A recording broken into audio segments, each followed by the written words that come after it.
আপনি রাত্রেবেলা সূরা মুলক তেলাওয়াত করবেন। কোন সূরা? সূরা মুলক যে ব্যক্তি রাতের বেলা তেলাওয়াত করে, এই ব্যক্তি মৃত্যুবরণ করলে ইনশাআল্লাহ তাআলা তার কবরের আযাব হবে না। কবরের আযাব কি চারটাখানি কথা? সূরা মুলক তেলাওয়াত করলে এই ব্যক্তিকে সূরা মুলক কবরের আযাব থেকে বাঁচিয়ে দিবে ইনশাআল্লাহ।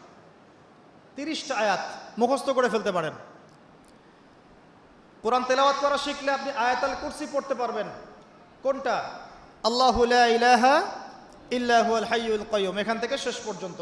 সূরা বাকারার আয়াত নাম্বার 255। প্রত্যেক ফরজ নামাজের পর যে ব্যক্তি বিশুদ্ধ করে আয়াতুল কুরসি তেলাওয়াত করবে, মৃত্যু ছাড়া তার জান্নাতে যাওয়ার কোনো বাধা নাই। সুবহানাল্লাহ। আর ছোট্ট সূরা আছে কিছু, সূরা ফালাক, সূরা নাস, সূরা ইখলাস। সকালে 3 বার সূরা ইখলাস, 3 বার ফালাক, 3 বার নাস।